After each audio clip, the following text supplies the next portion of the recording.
Hi guys, kamusta kayong lahat? Nasa labas pala kami ngayon. Napakaganda nga ng araw. At ito nga si Mr. maagang inumpisa nitong concrete. Meron nga pala siyang ilalagay dyan. Naglaro na nga rin itong si Matia, nagpapakagutom. At iniwan na nga namin siya mag-isa. Pagkalipas nga ng ilang minuto, tinawag na ako. Gusto nang bumaba. Bigla nga siyang nagutom kaya pumasok na kami. Gusto niya nga daw ng tsokolino. Hinahalo nga pala sa milk to pero ayaw niya.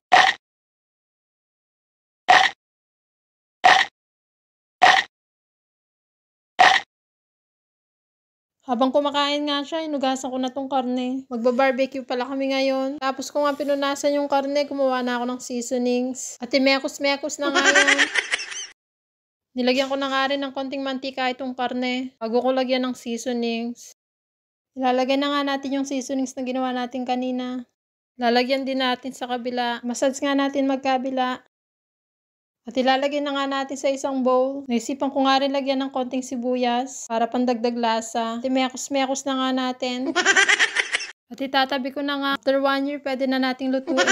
Uy, hindi. Masyadong matagal. Mga 1 seconds lang, pwede na. At kinuha ko na nga itong mushroom. Tanggalin nga natin itong tangkay niya isa-isa. Hindi ko nga ilalagay lahat. Huwag pala natin natatapon yan. Kasi magagamit pa natin yan sa ibang lutuin. At pagkatapos ko nga natanggalan ng tangkay, lilinisan naman natin isa-isa. At eto, malinis na nga. Lagyan ko na nga rin ng konting mantika. Lalagyan din natin ng seasonings yung ginawa natin kanina. At imekos-mekos nga rin natin ito. After nga ng 1 year, inumpisahan na ni Mr. Babas na nga rin kami ni Matia para i-check si baby. Nakatulog na nga siya mag-isa sa labas. Nagpababa na nga rin itong si Matia. At gusto nga niya magpabuhat kay Mr. Pero itong si Mr. ginajoke siya. Habol-habol nga gamit ng pang-ipit. Pa nga na kontento, binalikan pa. At umupo na nga muna kami ni Matia. Maya dumating nga yung kapitbahay namin. Kasama niya yung asawa niya. Tunga niya nga pala si Mr. doon sa concrete kaninang umaga.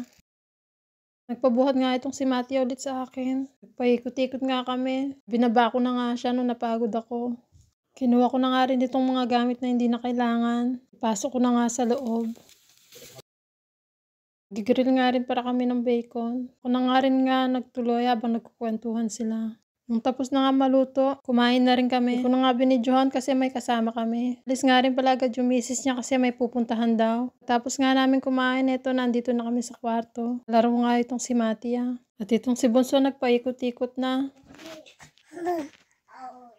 Ito nga si Bunso, gustong-gusto nakikita yung sarili niya. Laro nga muna kami bago ko sila patulugin. Sumali na nga rin itong si Matia. Napaka-sweet nga nitong anak ko na to.